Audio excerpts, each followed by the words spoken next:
সাকিব আল হাসানকে আর কখনোই লাল সবুজের প্রতিনিধিত্ব করতে দেয়া হবে না। দেশের তারকা অলরাউন্ডারকে জাতীয় দলে ফিরতে না দেওয়ার সিদ্ধান্ত নিয়েছেন যুব ও ক্রীড়া মন্ত্রণালয়ের উপদেষ্টা আসিফ মাহমুদ সজীব ভুইয়া। ক্রীড়া উপদেষ্টা জানান, ক্রিকেট বোর্ডের প্রতি তার স্পষ্ট নির্দেশনা থাকবে সাকিবকে যাতে আর কখনো বাংলাদেশের প্রতিনিধিত্ব করতে না দেয়া হয়।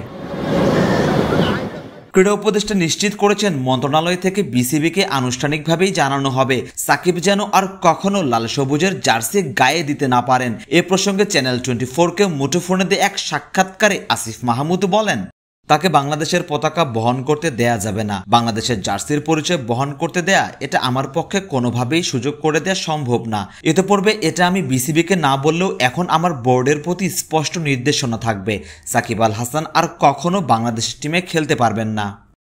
মন্ত্রণালয় থেকে বিসিবির কাছে নির্দেশনা গেলে সাকিবের ব্যাপারে চূড়ান্ত সিদ্ধান্ত নেবে ক্রিকেট বোর্ড। তবে তখন শুরু হতে পারে নতুন জটিলতা। সরকারি হস্তক্ষেপের অভিযোগ আসতে পারে ক্রিকেট বোর্ডের দিকে। এতে করে বিসিবিকে পড়তে হতে পারে আইসিসির নিষেধাজ্ঞার মুখে। আইসিসির কোড অফ কন্ডাক্ট অনুযায়ী কোনো দেশের ক্রিকেট বোর্ডের ওপর কোনো সরকারি হস্তক্ষেপ থাকতে পারবে না। বোর্ডকে হতে হবে স্বাধীন ও স্বতন্ত্র। বিশ্ব ক্রিকেটের নিয়ন্ত্রক সংস্থা আইসিসি এ ধরনের হস্তক্ষেপে সবসময় কড়া এবং জিরো টলারেন্স নীতি অনুসরণ করে। অতীতে শ্রীলঙ্কা ও জিম্বাবুয়ের মতো দেশের ক্রিকেট বোর্ডে সরকারি হস্তক্ষেপের কারণে সেসব দেশকে নিষেধাজ্ঞার মুখোমুখি হতে হয়েছে। সাকিব ইস্যুতে তাই নিষেধাজ্ঞার ঝুঁকি এড়ানো কঠিন হয়ে যেতে পারে বিসিবির জন্য।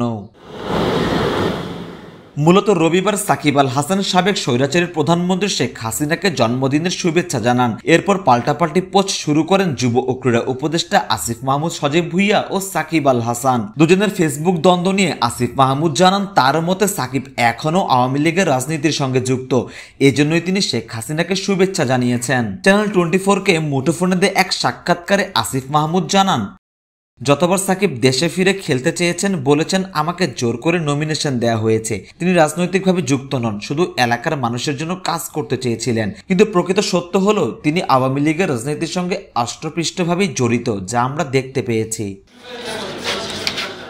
সাকিব অবশ্য দাবি করেছেন শেখ হাসিনা ক্রিকেট অনুরাগী ছিলেন, সেই হিসেবেই তিনি পোস্ট করেছেন। এর সাথে রাজনীতি বা অন্য কোনো উদ্দেশ্য তার নেই। চ্যানেল 24কে মুঠোফোনে দিয়ে সেই সাক্ষাৎকারে সাকিব দাবি করেন, শেখ হাসিনা তো সবসময় সিরিয়াসলি খেলা ফলো করেছে, খেলা দেখেছে, তাই না? খেলার সাথে যুক্ত ছিল এবং ওতপ্রোতভাবেই যুক্ত ছিল।